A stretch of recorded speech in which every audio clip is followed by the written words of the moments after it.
Se caracteriza por la exposición de la palabra y el estudio de la palabra como el centro de sus reuniones. Todo lo que la palabra de Dios dice y explica es reflexionado, compartido, estudiado regularmente cuando la iglesia se reúne. La iglesia cristiana no tiene como hábito ponerle más énfasis a la música, mucho más énfasis a las ofrendas, o mucho más énfasis al tiempo de compañerismo o al compartir, sino el énfasis principal siempre está dado en la palabra de Dios. Consecuentemente, por eso se ha escrito la Biblia, hay muchísimas Biblias, y en esta generación particularmente hay un fenómeno muy grande, y es que como ahora nunca ha habido, probablemente nunca más habrá, existe la mayor cantidad posible de Biblias y de versiones. ¿Se escuchó eso? Ahora es cuando más Biblias hay. Ahora es cuando más versiones hay. Cuando yo llegué a los pies del Señor hace algunos años en la era paleozoica, solamente había la Reina Valera, 1960. Y ahora usted y yo encontramos aún nuestras aplicaciones de celular con cantidad de Biblias. Yo nomás tengo en mi programa de estudio de la Biblia más de 150 versiones de la Biblia para estudiar. Ahora, eso no es lo extraño.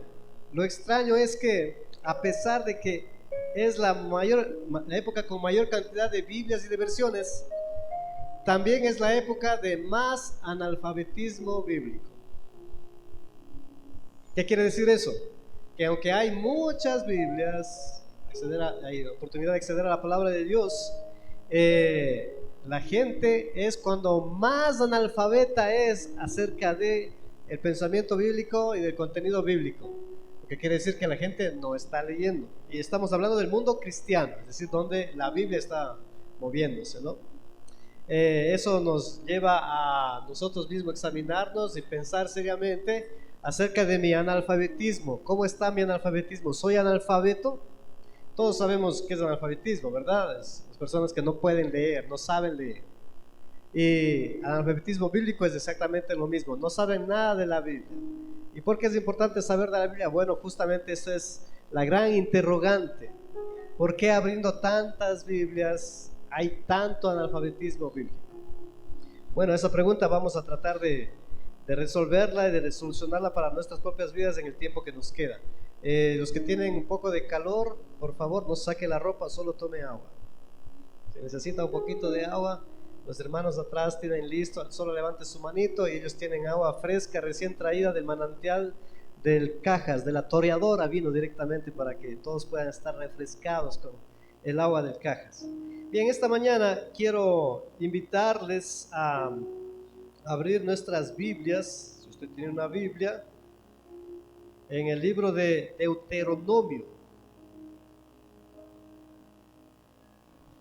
Deuteronomio es parte de la ley, está en el Antiguo Testamento, los primeros 5 libros. El libro de Deuteronomio, capítulo número 6.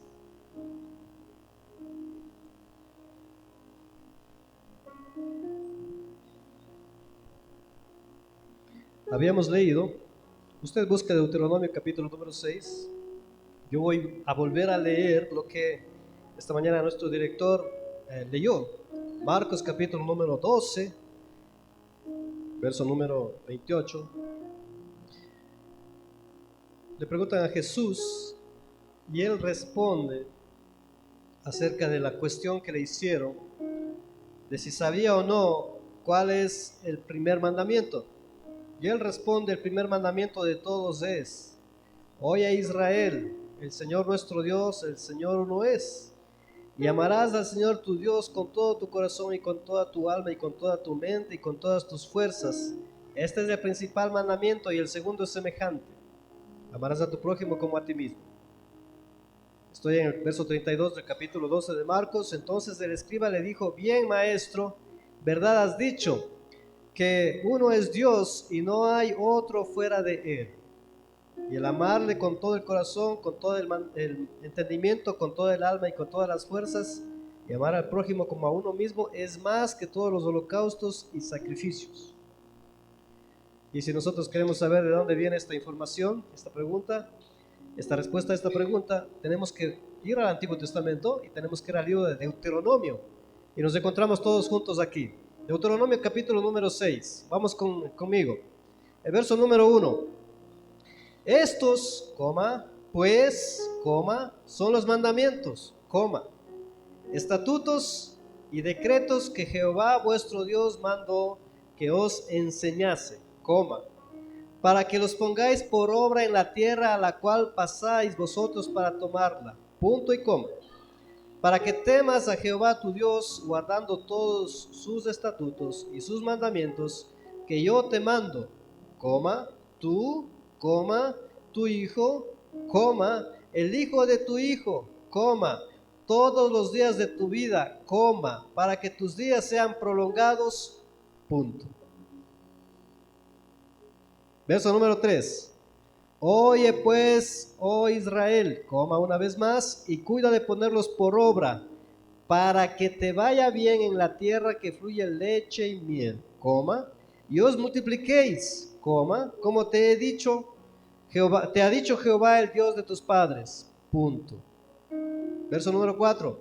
Oye, Israel, 2 puntos. Jehová nuestro Dios, Jehová uno es, punto.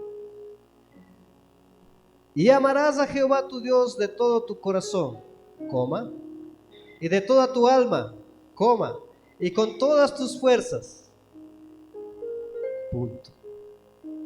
Y estas palabras que yo te mando hoy, estarán sobre tu corazón, y las repetirás a tus hijos, y hablarás de ellas estando en tu casa, y andando por el camino, y al acostarte, y cuando te levantes, punto. Y las atarás como una señal en tu mano, y estarán como frontales entre tus ojos, punto y coma.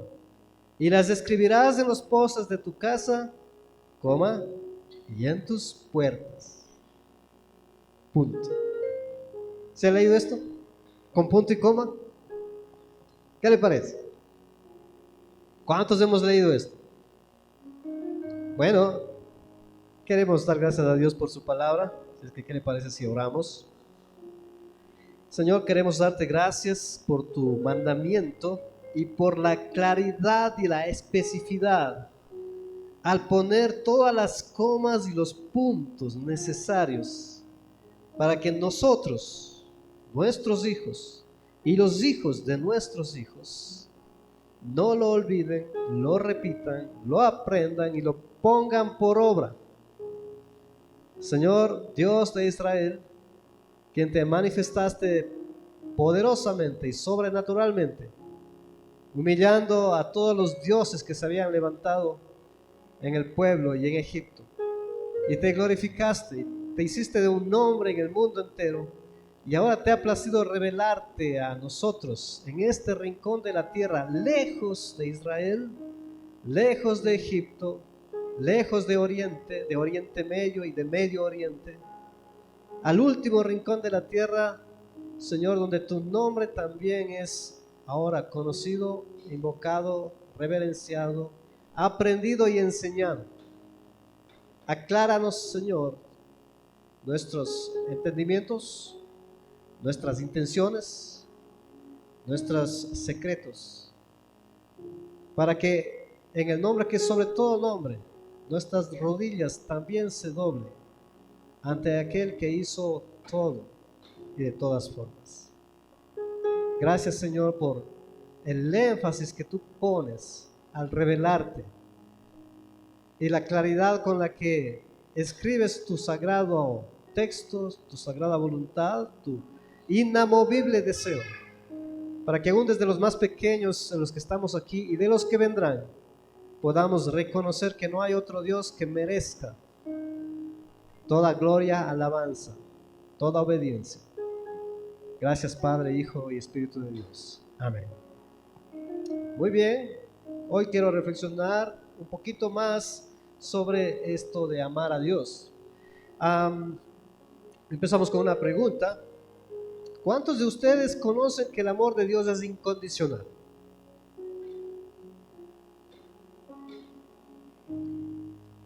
¿Sí sabe usted que el amor de Dios es incondicional? ¿Cuántos han experimentado este amor de Dios incondicional? ¿Qué quiere decir incondicional? Es una gran pregunta. Eso significa, en pocas palabras, que no hay nada que yo pueda hacer para que Dios me ame más. ¿Escuchó eso? Tampoco hay nada que yo pueda dejar de hacer para que Dios me ame menos.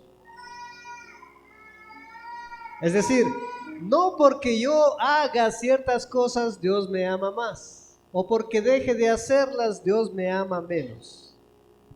Eso es un amor incondicional, que no tiene condición. Nuestro amor humano es muy condicional. Cuando nuestros seres cercanos hacen las cosas como nosotros queremos, les amamos mucho. Pero cuando hacen las cosas como no nos gusta, ya no les amamos igual. Les maltratamos, les pensamos mal de ellos. Ya no tenemos la misma actitud. Pero cuando los chicos o los hijos o la familia, los que están cercanos, hacen las cosas muy bien, como a nosotros nos gusta, entonces ahí sí les alabamos y les damos un premio y un aplauso. Eso es un amor condicional. Pero el amor del Padre es un amor incondicional. No hay nada que usted y yo podamos hacer para que Él nos ame más. Tampoco hay nada que nosotros dejemos de hacer y Él nos ame menos. Pero usted dirá, ¿y cuando peco? ¿Y cuando fallo? ¿El Padre ya no me ama? Bueno, sí le ama. ¿Y qué tanto? ¿Un poquito menos? No, igualito. No ha cambiado. Cuando usted peca, yo peco, cuando pecamos nosotros, el amor del Padre sigue teniendo la misma cantidad, en la misma intensidad. Y cuando usted ya no peca, por alguna razón, que no sé cuál sea, un poco imposible dejar de pecar, pero cuando puede controlarse y ya no hace lo que no debe, entonces el Padre le ama más. No merece más porque usted se ha abstenido de pecar. Es una cosa complicada de nosotros aceptar. Aunque el amor del Padre es condicional, nosotros somos diferentes.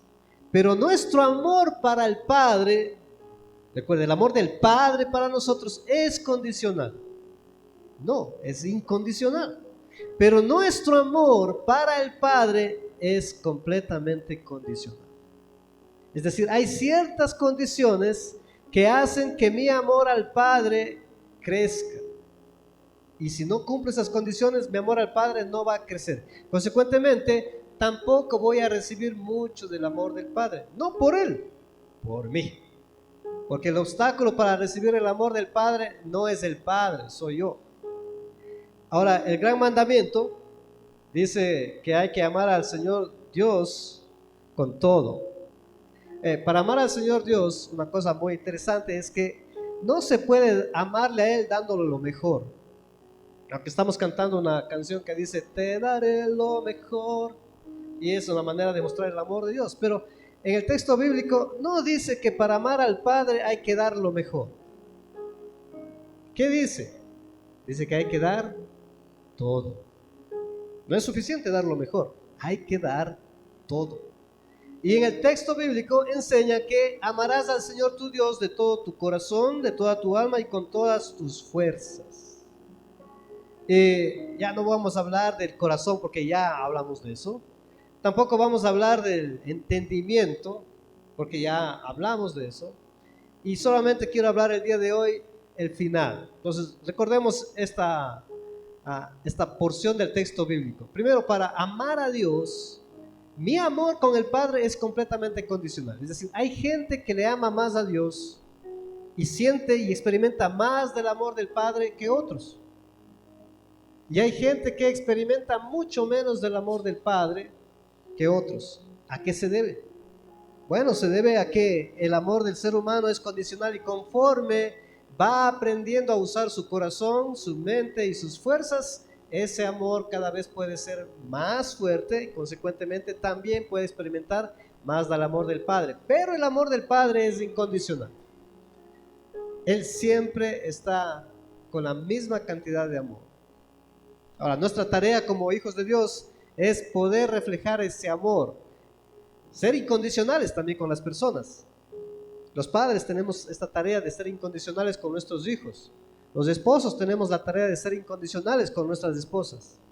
Los hermanos de la iglesia tenemos la tarea de ser incondicionales con los hermanos de la iglesia también, con la familia de la fe. Pero para que eso sea posible, nuestro amor con Él tiene que estar creciendo, tiene que avanzar, tiene que lograr romper algunos obstáculos que se presentan dentro de nuestras vidas, de tal forma que ese amor que el Padre nos da incondicionalmente se transforme de mí para otras personas también. Ahora, lo que me llama mucho la atención, y quiero poner esto como énfasis, es el orden en el que dice las cosas. Primero está el corazón, después está el entendimiento, el alma, y finalmente están las fuerzas. ¿Y qué es eso de las fuerzas? Bueno, en la versión de Marcos dice, si vamos a Marcos, por favor, los que estuvieron ahí. No, Marcos 12. Entonces el escriba le dijo: bien, maestro, muy bien, verdad has dicho, que uno es Dios y no hay otro fuera de él, y el amarle con todo el corazón y con todo el entendimiento y con todo el alma y con todas las fuerzas. Y las fuerzas, en una versión más actualizada, que no sea la Reina Valera, dice la voluntad. Es decir, ¿cómo yo puedo saber que estoy amando a Dios? ¿Y cómo mi prójimo puede saber que yo estoy amando a Dios? Y definitivamente solamente hay una manera, pero es la tercera. Primero está con el corazón. ¿Quién conoce el corazón de otro? Podemos saber que alguien ama a Dios por el corazón que tiene, no, porque no puedo ver su corazón. Segundo, el entendimiento. ¿Quién puede entrar en la mente de alguien? ¿Quién puede comprender todo lo que piensa? ¿Alguien puede hacerlo? Difícil. Pero hay una tercera cosa que sí es obvio, pero esta es la tercera cosa, y dice las fuerzas. Y la mejor explicación de fuerzas es la voluntad, es decir, lo que hace. Nuestros actos, está diciendo, son el reflejo del amor que tenemos entre nosotros. Pero para poder hacer cosas que reflejen el amor de Dios que está dentro de nosotros, tiene que haber pasado por nuestro corazón, tiene que haber pasado por nuestro entendimiento, y finalmente podemos hacer. Dicho en sencillas y morochas palabras, ¿por qué no puedo hacer lo que la palabra de Dios dice? ¿Por qué me cuesta hacer? ¿Por qué no puedo hacer? Es decir, yo quiero controlar mi ira, por mencionar algo, y no decirle las cosas que se merece a alguien que se merece, sino ser suave con ellos. ¿Por qué no puedo? Y hay algo que me gana. ¿Por qué no puedo ser generoso cuando tengo que ser generoso? ¿Por qué no puedo prestar atención? ¿Por qué no puedo ser delicado? ¿Por qué no puedo ser un mejor papá? ¿Por qué no puedo controlar el volumen de mi voz? Cosas que hacer. ¿Por qué no puedo ayudar y soy muy servido? Y no quisiera servir, pero no puedo hacer porque no tengo la fuerza de voluntad. ¿Por qué no puedo callarme cuando debo callarme y mi lengua toma control y dominio y hace lo que no tiene que hacer? Eso se llama fuerza de voluntad. ¿Por qué no puedo ejercer la fuerza de voluntad? Aunque sé hacer el bien, pero no puedo hacerlo, me gana. Alguien dijo: ay, bueno, tengo que luchar mucho porque yo quisiera leer la Biblia, pero apenas estoy leyendo, ya suena el teléfono, ya la olla está por acá, ya entró por acá el ratón, ya la puerta, ya cualquier cosita, ya escucho un ruido, hay un pajarito que creo que me está diciendo alguna cosa y dejo de hacer. Y no puedo hacer. Y en pocas palabras, ¿por qué me falta fuerza de voluntad? Y la fuerza de voluntad es una consecuencia de las anteriores. El Señor dice que este amor incondicional de parte de Él puede ser recibido por nosotros, pero nuestro amor tiene que ser condicional, es decir, nosotros tenemos que crecer en esta fuerza de voluntad. La fuerza de voluntad es una herramienta que el Padre ha dado para que nuestro amor se le refleje a Él. El problema con esto es que Dios es invisible. No se le huele, no se le ve, no se le siente, pero está. Y entonces, ¿cómo muestro mi amor a Él? Pues solamente hay una manera de mostrarle el amor al Padre, y es controlándome frente a mi prójimo. Los actos que yo hago con mi prójimo demuestran mi amor al Padre. Consecuentemente, lo que yo hago o dejo de hacer con mi prójimo es una evidencia clara de cómo está mi corazón y cómo está mi entendimiento de Dios invisible. Porque a Dios no le puedo ver, pero a mi prójimo sí le puedo ver. Con mi prójimo sí puedo tocarle, saludarle, hablarle, animarle o desanimarle. Es en mi prójimo en donde se manifiesta las fuerzas que yo estoy usando para conocerle a Dios. La tercera cosa que el Padre menciona y Jesús también menciona es que la fuerza de voluntad tiene que ser usada para poder amarle a Dios. Usted y yo tenemos fuerza de voluntad, pero muchos de nosotros no usamos nuestra fuerza de voluntad. Usamos nuestra flojera, es decir, dejamos que la fuerza de voluntad no haga lo que tiene que hacer. Somos complacientes con eso. No usamos toda nuestra fuerza de voluntad. Sin embargo, cuando tenemos la oportunidad y tenemos que usar la fuerza de voluntad, de alguna parte sale mucha fuerza de voluntad para hacer cosas increíbles. El Señor está mencionando que esta fuerza de voluntad tiene que ser usada para experimentar el amor del Padre. Si nosotros no lo hacemos, otro va a usar nuestra fuerza de voluntad para demostrar nuestra falta de amor al Padre. Ahora, escuche lo que dice el texto. Capítulo número 6 de Deuteronomio. El versículo número 5 dice: y amarás a Jehová tu Dios de todo tu corazón y de toda tu alma y con todas tus fuerzas. Y recuerde que todos sabemos de esto en gramática, ¿no es cierto? Las comas, ¿para qué sirven? ¿Alguien que sabe español? ¿Para qué sirven las comas? ¿Para qué? Licenciado Fabián, ¿para qué sirven las comas? Usted que está perito en esto. Para separar ideas. ¿Y los puntos y comas?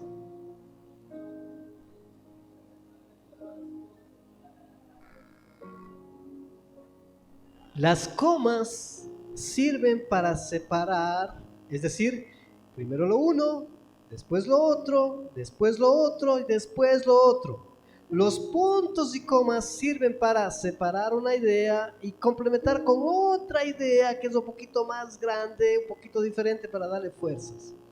Y escuche lo que dice: amarás a Jehová tu Dios de todo tu corazón, coma, y de toda tu alma, coma, y con todas tus fuerzas, punto. Y cuando dice punto, quiere decir, ¿qué quiere decir, Fabián?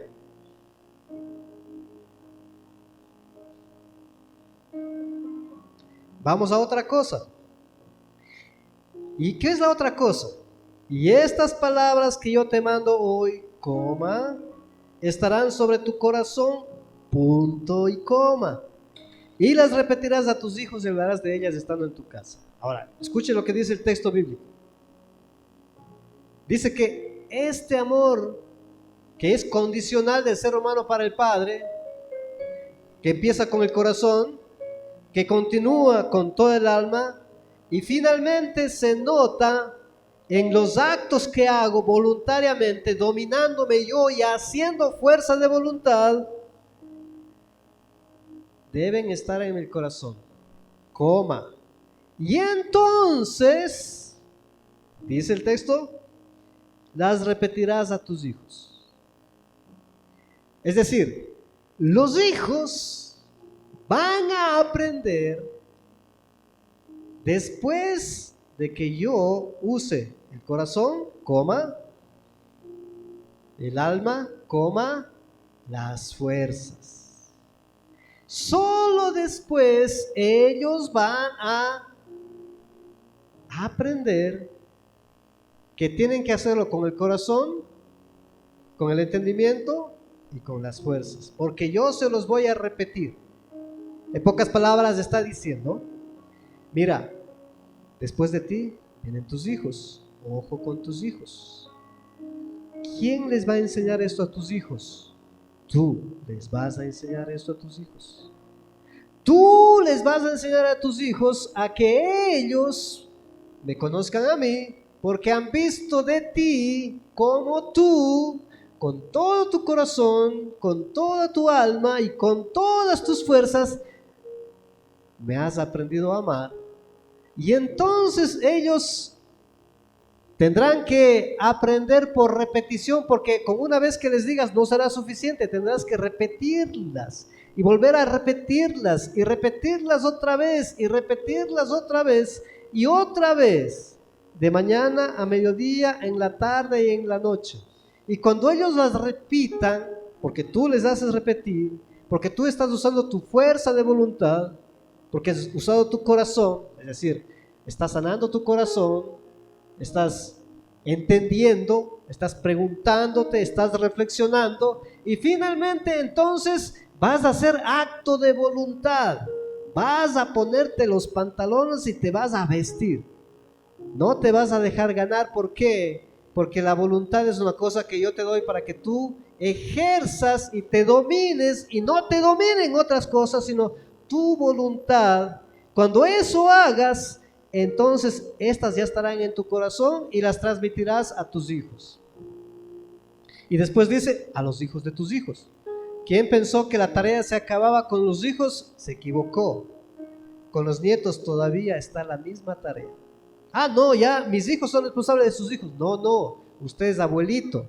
Los hijos de tus hijos son tu responsabilidad también. Tienes que enseñarles a amar a Dios con todo el corazón, con todo el entendimiento y con todas las fuerzas. Es tu tarea. Así sabrás que yo estoy en medio de ti. Consecuentemente, nuestra responsabilidad, según el texto, dice que los hijos que vienen detrás de nosotros y los nietos aún tienen una escuela. Y usted, papá, que se casó y formó una familia, ¿usted sabía que se volvió director de una escuela? Su casa es una escuela. He escuchado mucha gente que dice, ay, mis hijos no son lo que yo quisiera, no les enseño. ¿Y quién le enseñó? No se hayan aprendido. No, no han aprendido en su escuela. Usted, papá y mamá, yo como papá, mi esposa como mamá, tenemos una escuela de padres en casa. Usted está enseñando a sus hijos a ser papás.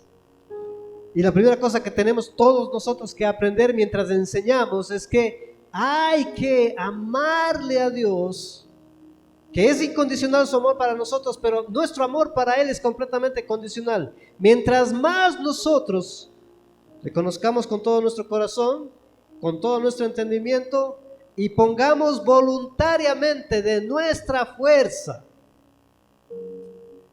Una escuela, ellos, existe una buena posibilidad de que sean alumnos y aprueben la materia y pasen al siguiente nivel. Ahora, la fuerza de voluntad implica muchas cosas.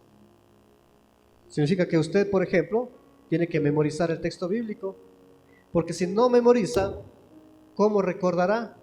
¿Y cómo practicará? ¿Y cómo obedecerá el rato que tenga que mostrar el carácter de Dios en su vida? Un sencillo ejemplo. El día de reposo, y la instrucción dice, 6 días trabajarás. ¿Y cuántos días hay que descansar? La vida está diseñada para tener periodos de trabajo, descanso y trabajo. Periodos de descanso. Y el periodo de descanso es uno cada 6 días. Pero no solamente es un periodo de descanso para quedarme hasta las 11 de la mañana, ¿no? En el texto bíblico dice es santa convocatoria. Es día de guardar reposo, día de tomar fuerzas. Eso quiere decir que usted voluntariamente el día de descanso primero tiene que decidir descansar. Y tiene que ejercer fuerza de voluntad. Este día voy a descansar. Y eso implica muchísimas cosas. Sobre todo los que tienen empresas personales, ¿cierto? Tiene que descansar. Porque tiene que ejercer su fuerza de voluntad. Porque eso es bueno finalmente. Pero el rato que aprende, usted el día de descanso, además de no trabajar, además tiene que reunirse en santa convocatoria, es decir, tiene que reunirse con el pueblo de Dios. Y eso no es fácil, porque tiene que alinear horarios. Eso significa fuerza de voluntad. Usted tiene que ir a su texto bíblico y romper esta estadística. Más Biblias que nunca existen hoy y más analfabetismo que nunca existe hoy. Leer la Biblia, hermanos, hacer su devocional, es la única manera básica, esencial, de crecer en mi amor por Dios. Yo tengo que leer, tengo que estudiar, pero voluntariamente, esto no es obligación, es fuerza de voluntad. Voluntariamente tengo que separar mi tiempo y mi horario porque voy a hacerlo con mis fuerzas. Y tengo que hacerlo de tal forma que entonces sí, mi mente y mi corazón sean aptos para enseñarle a la siguiente generación y a la tercera. Si no, a la vuelta de la esquina sus generaciones, sus hijos están más perdidos que Coca-Cola en el desierto. ¿Quién quiere que se pierdan los hijos? Nadie. ¿Quién quiere que los hijos tomen malas decisiones en la vida y que no sepa para qué están? Nadie. ¿Y de dónde van a aprender a hacer eso? De la escuela en la que están. ¿Cuál es esa escuela?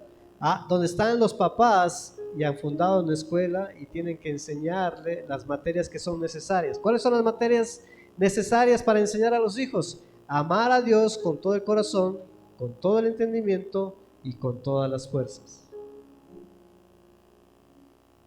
Este es el primer mandamiento.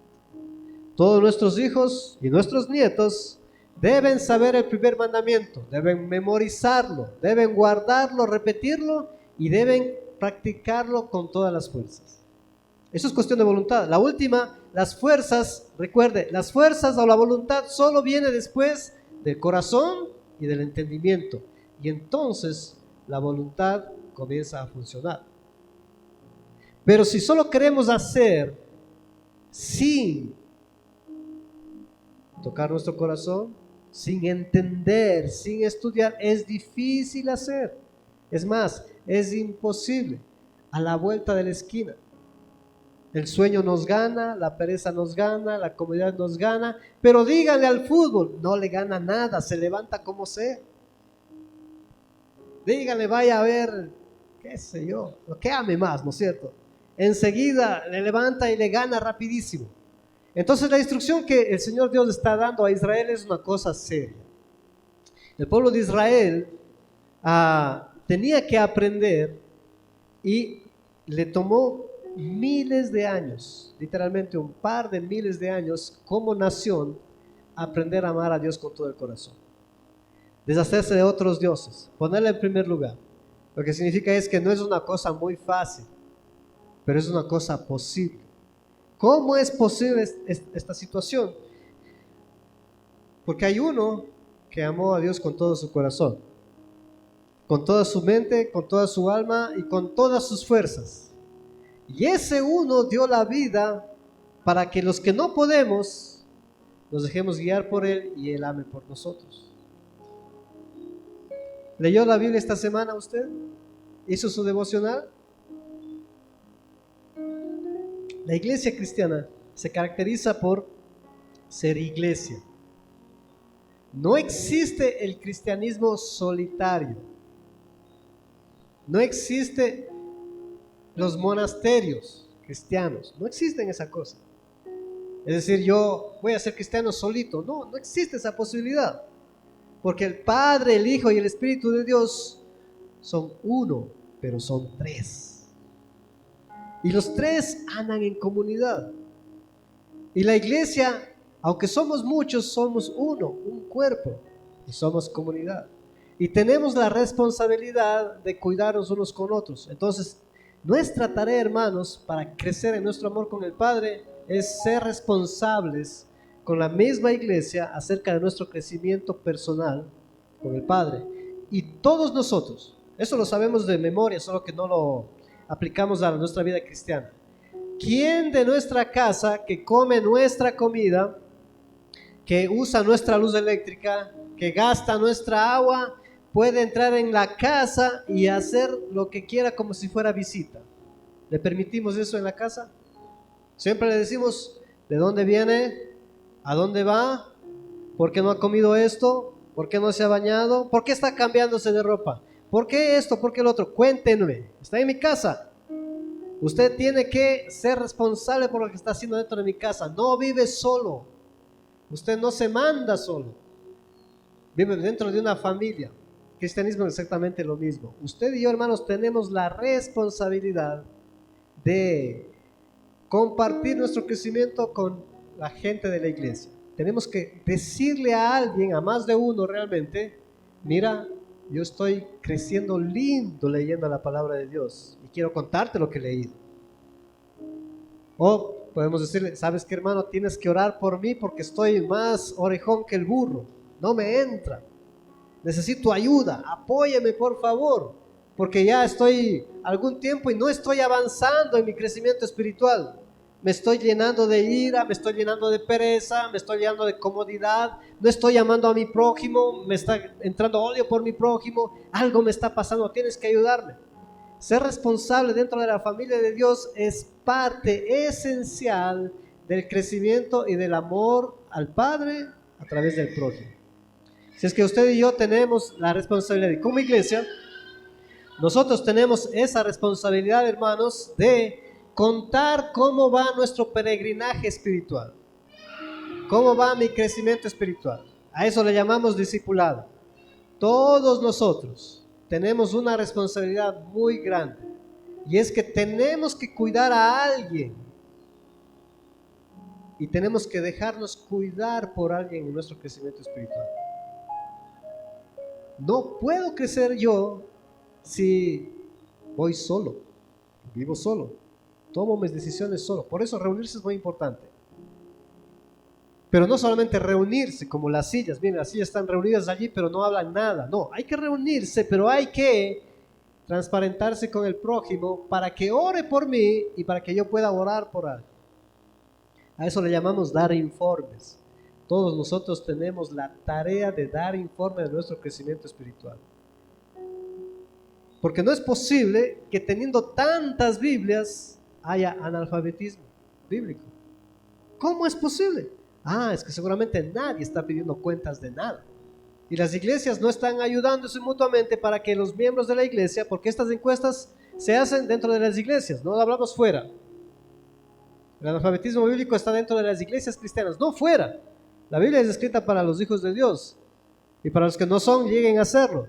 Pero no es encuestada afuera. Afuera la gente no lee ni el periódico, menos la Biblia. Pero que dentro exista analfabetismo bíblico, eso es negligencia. La misma gente no está dando cuentas de su peregrinaje, de su camino. Así que como iglesia nosotros tenemos la responsabilidad de semanalmente contar cómo está nuestro devocional y cómo está creciendo nuestro amor al prójimo. Porque si nosotros no estamos creciendo en nuestro amor al Padre, nuestro amor al prójimo no crece. Y en vez de ser instrumento para que Dios se glorifique en nuestros hijos y nietos y tercera y cuarta generación, somos instrumento para que obstaculicemos la entrada al amor del Padre de mucha gente, y eso no es nuestra tarea. ¿Está usted consciente que tenemos que dar cuentas? Tenemos que decir, ¿sabe qué? Yo no estoy leyendo la Biblia, por favor, regáleme una Biblia.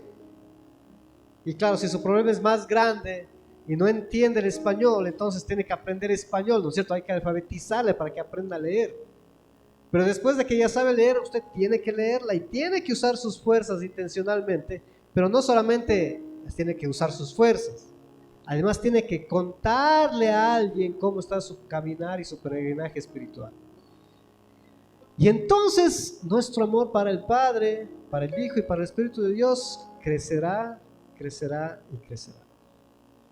Y las consecuencias de que este amor crezca no será nada más que el corazón estará guardando este amor del Padre y será muy fácil, con todas las implicaciones del caso, llevarlo a la siguiente generación, los hijos y los nietos, a los que no hay que abandonarlos, hay que hacernos responsables por ellos. Pero nuestra primera responsabilidad somos nosotros mismos. Para hacer estas cosas, hermanos, el orden es sencillo. Primero el corazón, después el entendimiento y finalmente las fuerzas salen solitas de ahí mismo, de la fuente. ¿Tiene sentido esto? Podría preguntarle, ¿y qué vas a hacer? Pero no vale esa pregunta ahora, porque antes de hacer hay que ser. Si yo no soy, no podré hacer las cosas que un hijo de Dios hace. Y para hacerlo, mi corazón tiene que estar entregado, mi entendimiento, tengo que usar mi entendimiento.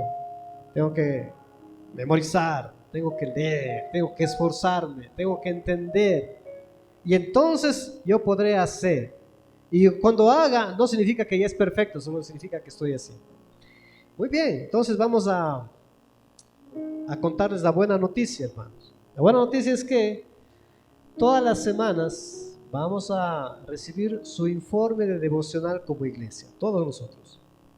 Y el equipo de administración de la iglesia, el ministerio de administración, que es el encargado de todas las cuentas y de contar todo lo que se puede contar, incluido el avance espiritual de la iglesia, va a recibir la información y va a contarnos para que todos sepamos si esta iglesia particularmente está en analfabetismo o ya está entendiendo la voluntad del Padre. Es que todas las semanas usted y yo, hermanos, vamos a entregar un pequeño informe escrito de su devocional y vamos a practicar esta mañana. Por favor, señores, ujieres, denme repartiendo las hojitas. Esta es una pequeña práctica, ¿sí? Para que usted se habitúe. Es que de aquí en adelante, hasta que el Señor venga o se vaya a la presencia del Señor, lo que suceda primero, cada domingo, una vez por semana, una responsabilidad que usted y yo vamos a tener, puede hacerlo aquí o puede hacerlo en su iglesia en casa. Si usted se reúne en su iglesia en casa, en la iglesia en casa que tenemos, usted puede entregar su informe en la iglesia en casa cada 8 días o puede traerlo aquí también. Va a haber un ánfora donde usted va a poder, ahí va a decir informe, usted va a poner su informe y cada semana va a poner su informe de su devocional. Si es que si todos tienen su papelito allí, por favor, escriba primerito su nombre. Ponga su nombre allí, con letra grande y fuerte. Si usted ha nacido de nuevo y es un hijo de Dios, que el amor del Padre ha sido puesto en usted, ese amor tiene que seguir creciendo para que yo pueda también reflejar el amor del Padre. Ahora, esto no es voluntario. Esto es obligatorio. ¿Qué? El que yo me esfuerce por dar cuentas de mi crecimiento. ¿Y quién le obliga? Usted mismo tiene que obligarse, porque no hay nadie más que le pueda obligar. Solo usted puede obligarse. Usted tiene que tomar la decisión. Yo quiero crecer. Yo quiero avanzar. Yo quiero contar cómo estoy. Yo quiero crecer en mi amor del Padre, en el entendimiento del amor del Padre. Entonces usted mismo tiene que obligarse a darse un informe y a contar y escribir en un papel. Muy bien, ponga su nombre allí primerito. ponga su nombre y apellido, por supuesto, ¿no? Porque hay algunos Fabianes, hay algunos Luis, hay algunas Marías. Mientras pensamos en las Marías, quiero ponerle en su corazón esta petición de oración y necesidad en su tiempo devocional que usted hace todas las semanas y todos los días, para que cuando esté leyendo la palabra de Dios y esté orando y esté intercediendo por el pueblo de Dios, también ore por nuestra hermana María Saquipay. Nuestra hermana María Saquipay son los hermanos que vienen de Turi. Ella tiene más de 70 años ya y ha sufrido un accidente grave, muy grave, severo. Ella acaba de experimentar una fractura en su columna vertebral. Eso es una cosa muy seria. Entonces, ore por ella, por favor, conforme el Señor le guíe en sus devocionales, ¿sí? Ore toda la semana, todos los días, llámele si puede, visítele si puede, pero interceda sobre todo a favor de la hermana María. Tiene 74 años ya y su salud está, ahorita ella no puede hacer absolutamente nada porque tiene esta inconveniencia en su columna, no puede moverse para nada, ¿no es cierto? No deje de orar por ella. Cuando usted recibe información de algún hermano y le diga, ¿sabe que mi crecimiento espiritual está así? Ore por ellos. Para eso es el informe, el crecimiento. Muy bien, ¿ya puso su nombre allí? Muy bien, ahora sí. Desde la próxima semana ya no vamos a tener un papelito de estos, vamos a hacer un papelito que diga el nombre, que esté todo escrito, usted solamente va a llenar los datos. Cuando usted llegue, vamos a entregarle el papelito para que usted haga su informe y lo deje en el ánfora de informes, o puede llevarlo a las iglesias en casa a su reunión para repartirlo con los hermanos. Pero este informe debe estar entregado cada 7 días. Cada 7 días vamos a dar cuentas de cómo está mi crecimiento personal, mi devocional personal. Todos necesitamos crecer en nuestro tiempo con Dios. Todos necesitamos aprender a sanar nuestro corazón conforme a la palabra. Todos necesitamos crecer en las ideas que están en nuestra cabeza, las cosas que memorizamos, que sean menos de afuera y sean más de adentro. Y todos necesitamos crecer en ejercer mayor dominio en nuestra voluntad. Nadie está exento de esto, ¿no? Entonces, una manera muy útil que la iglesia tiene es pedirnos cuentas unos a otros voluntariamente. Nadie le obliga, aunque es una obligación, pero usted solamente es la única persona que puede obligarse a hacer esto. Muy bien, ahora sí, primera pregunta. Copie la pregunta allí para que sepa. Ponga, número 1. ¿Cuántos devocionales hice esta semana?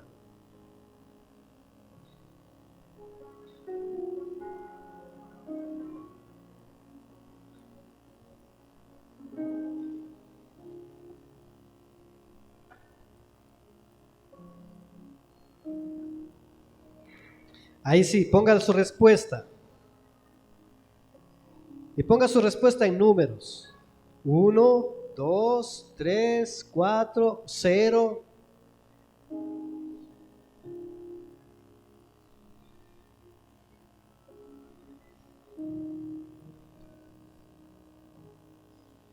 Ahora, usted debe saber que el dar cuentas dentro de una iglesia es una normalidad. Esto es norma, es decir, la iglesia está para apoyarse, para apoyarnos mutuamente. Y yo tengo que dar cuentas y ser responsable con la iglesia en la que asisto, participo y sirvo. Y ellos deben saber que mi crecimiento espiritual es muy bueno, puede contar conmigo, o mi crecimiento espiritual es muy tierno, necesito que me ayude.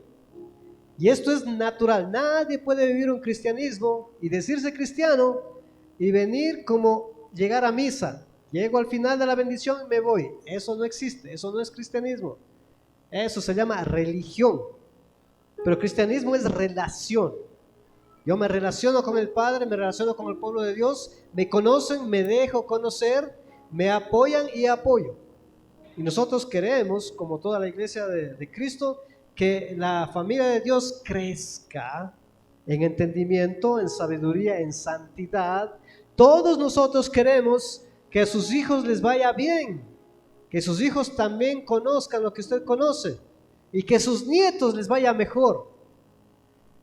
Pero así como tener nietos toma 20 añitos, que les vaya bien también toma 20 añitos. Y hay que estar persistiendo allí, desarrollándose en el entendimiento de la palabra de Dios. Empezamos desde los que tenemos. Segunda pregunta.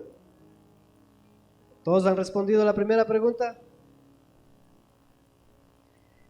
¿Cuánto tiempo diario tomo para mi devocional? Esa es la pregunta. ¿Cuánto tiempo diario tomo para estudiar la Biblia solito?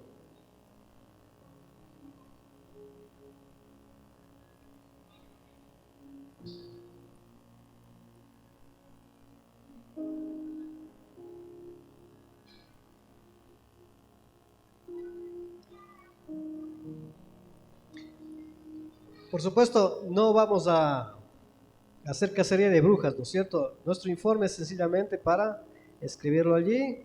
El equipo de administración va a tener una estadística y cada mes vamos a saber, ¿mi crecimiento espiritual es crecimiento o estoy estancado? Y vamos a saber, de las personas que asistimos, el 80% hace devocionales, el 50% hace devocionales, el 20% sabe hacer devocionales, porque el propósito del devocional, es decir, del estudio bíblico, es que usted aprenda a oír a Dios, que esté escuchando lo que Dios dice, y entonces pueda tomar mejores decisiones en su vida. Y no hay otra manera de escuchar a Dios, hay que darse el tiempo. Muy bien, segunda pregunta, ¿cuál era? Manolito, lea la pregunta, por favor.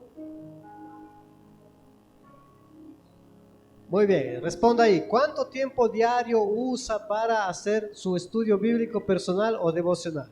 Y póngale allí en minutos, en segundos, en horas, lo que usted use.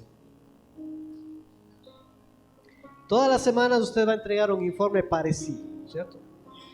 Y la última pregunta es, ¿hago mi devocional de la Biblia o de un devocional? Escríbale allí. Solo escriba esto, Biblia o devocional. ¿Hago mi devocional de una Biblia o del devocional? De un libro devocional.